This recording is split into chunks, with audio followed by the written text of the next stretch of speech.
Okay, channel news. I think it's funny. Today's episode is going to focus around how things were made in the past. Now, during my videos, I often bring up the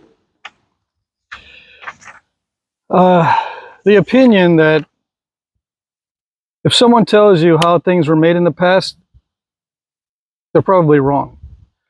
I've upgraded that recently after doing a lot more study, that if someone tells you how it was made in the past, these chipped artifacts, they probably always are wrong. Okay? I'll tell you why. There's certain factors that affect the knapping other than the skill itself. I'm going to ignore the skill for now when I'm going through these various factors. Okay? Let me write down one more. It's a prior preparation. Okay, hold on one second. I always forget something until I'm right there doing it, and then I'll remember. Okay. Prior preparation of tools or materials. All right. I'm saying it out loud so I don't forget. Okay, so I got a list here of things that you need to get right in order to tell someone how the artifact was made. And this has nothing to do with the actual skill of thinning or something like that. Okay. Or, sequential flaking. I'm going to leave the skill part out because for one very important reason, it's not the only thing. Now, some knappers will try to convince you that the skill is what determines mostly what's going on or what happened with or how it was made as far as the item is concerned. And when they make that claim, it supports their talent in making an item similar to that, so that they can turn around and say, look, I'm skilled at making the item. The item's primary creation method is from skill, so I, with my skill, can tell you how it was made, because I'm skilled and very talented, and I have a lot of practice and experience in actually constructing the item. Well, that's a very narrow view, and it is always wrong. There's never a chance where that's correct at any time. Okay, because what's true for one napper is not true for all nappers. You might get lucky. So I can't say never correct, because you can get lucky. But that view is especially wrong, okay, because it ignores all the other stuff I'm going to mention here. Okay? I hope that made sense. Skill and talent does not dictate or does not make you correct in dictating to other people what you think is in terms of how it was made. Okay? It's hard to get these things out. And I'm not doing a second take on the video. All right, so here we go. I'm going to read from my notes. I got a bunch of notes this time. Okay, if someone tells you they know how an artifact was made, they're always wrong. Okay, with the exception of being lucky. Okay, here's why. You have to get all of the factors that I'm going to mention correct in order for it to be correct as far as how it was made. All right, first off, was the toolkit freshly maintained during the process of the knapping or not? Some knappers knap only with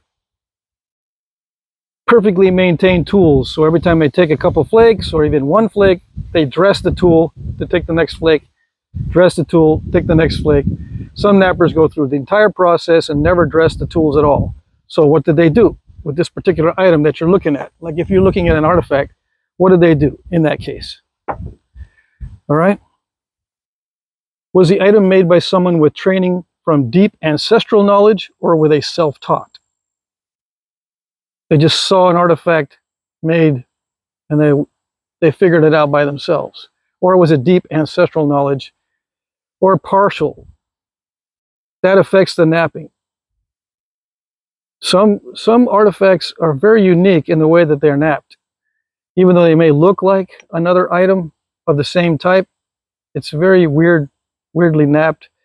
It could be that they are either neurodivergent, okay, or they're self-taught, or something that's not ancestrally gained as far as their knowledge, right? You have to know whether it's ancestral knowledge or new knowledge, in other words.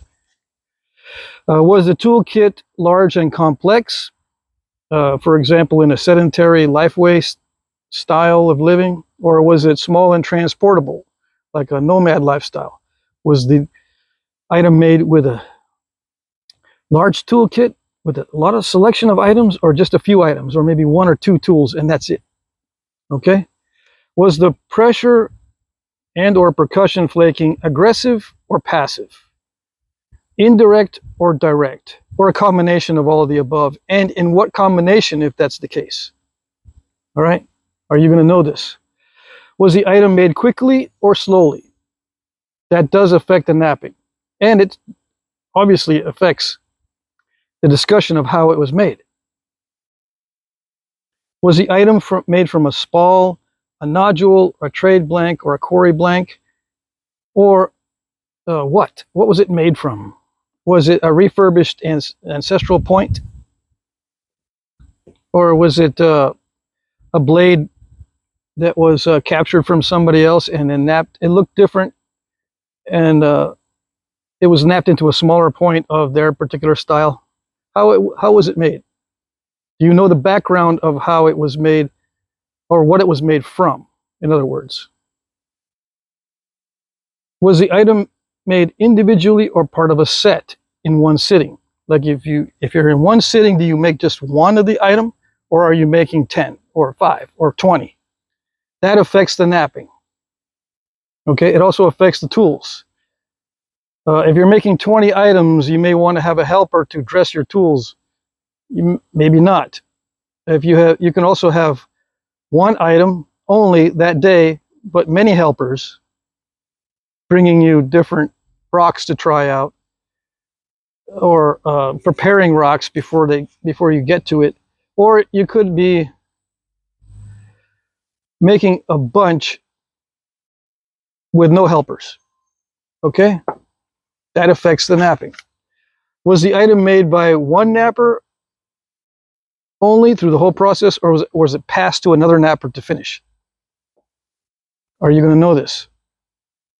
Was the item made by two people working together on the same point at the same time, or just one person? Was the napper's toolkit the same as everyone else's toolkit, or was it unique or modified to suit the individual? That affects the knapping. If you are using a toolkit and you're confined to a certain toolkit, it affects the knapping. Like if they're going to all look at you funny, if you're knapping in a group of guys and they all look at you funny for using some weird tool, you might just put it aside and they'll say, that's bad luck if you use that, so you put it aside. You may make something that's not as good in that case. As an example, let's see. Was the item copied from a pattern, or was it done from memory? Like, does a tribe have a special sacred point that someone carries around all the time? Do you carry one with you as a pattern, or was it just done from memory? You might have a pattern made of bone, for instance, and maybe some of the bone artifacts that we see are patterns for stone, and the bone ones are not used for actual use, or the other way around. It's the bone ones are used and the stone is the pattern. I don't know. Okay, you don't know either. I mean, who knows? And it does affect the knapping. How does it affect the knapping if you have a pattern or do it from memory? A pattern you can make very consistent. obviously. Okay? You're not going to know that if you just pick up one item. You may be able to know it if you pick up a stash of items and they're all very similar. It looks like they were made from a pattern, or one was overlapped over the other as you were making them, so they all became the same, and then you adjusted each one. Okay?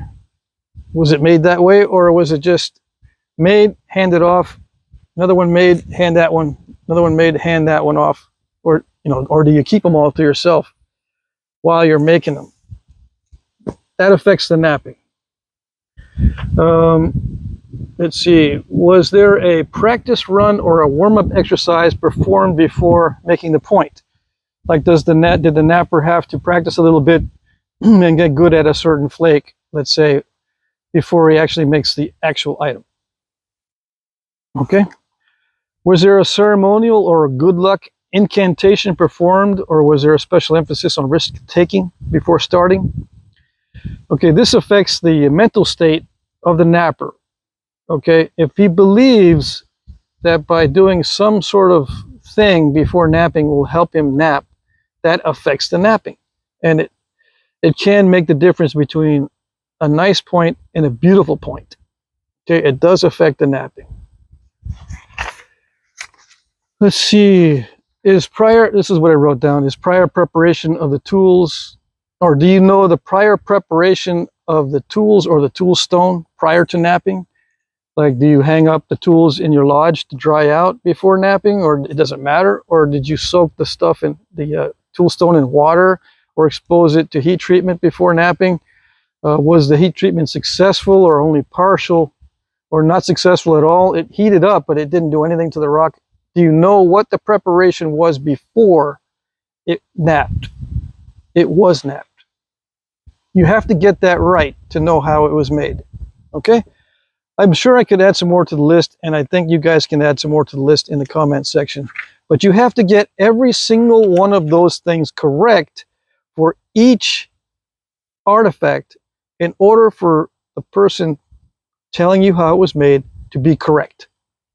All right? So you're never going to get it right unless you're lucky to get all of those correct. And like I said, these are all separate from the actual skill of doing it. And I did that on purpose. I didn't mention the skill because, like I said in the beginning, people who think they've got a lot of skill in napping, they think they can tell you how it was made. They've got to answer these questions as well. Okay? All right, what else? I was going to demonstrate something. I don't know if it's going to work. But what I did was, I'm going to change the subject entirely. I bought a pig bone, right? Now, why did I buy a pig bone? There are archaeologists out there who are firmly convinced that you need a stone tool to access marrow from the big bones of an animal. Absolutely convinced. I don't know why. I think it has to do with just regurgitating the information and because of cut marks on bone. But if I want to get the marrow out of this, I'll show you how I do it. It does not require this. Besides, what happens when you take this and you hit bone with it? I don't want to do it because I got to use this for something else. What happens when you hit bone to try to get through this? What happens to this? It chips this. It damages it. It's like you were doing this, which means you're napping it. Okay? You don't use something like this to cut and to get to the bone, to cut the bone and get to the marrow. Okay? Pardon my ADHD or autism, whichever is interfering with my ability to connect my brain to my mouth. All right. It's still in the package because I wanted to let you know, this shows you that it wasn't tampered with. This shows you that I didn't tamper with it. Believe me, I'm suspicious too, and I wouldn't trust anybody unless it was not tampered with. Okay.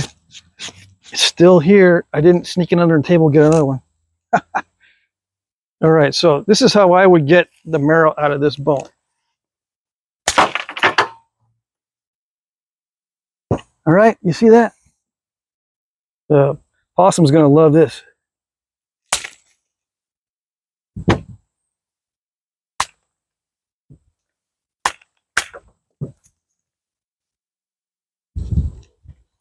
There's the marrow. See it? How long did that take?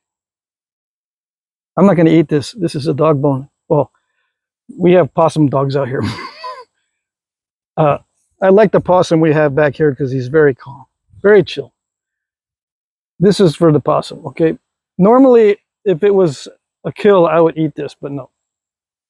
And this is for the critters too. Okay? Very nice. You're welcome.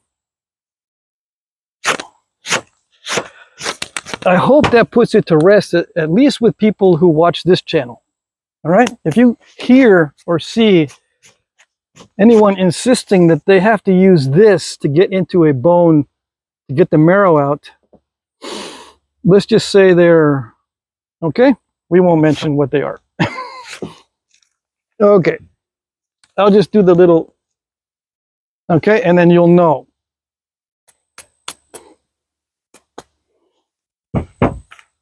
What else can I say today? Other than the weather is getting beautiful again. Ah, yes. Beautiful weather is good for ADHD, I think. The anti-anxiety, yeah. I'm going to do some autism videos, but not today, probably. I got a lot to do before September. What I got? 4 days to do it. All right, that's it.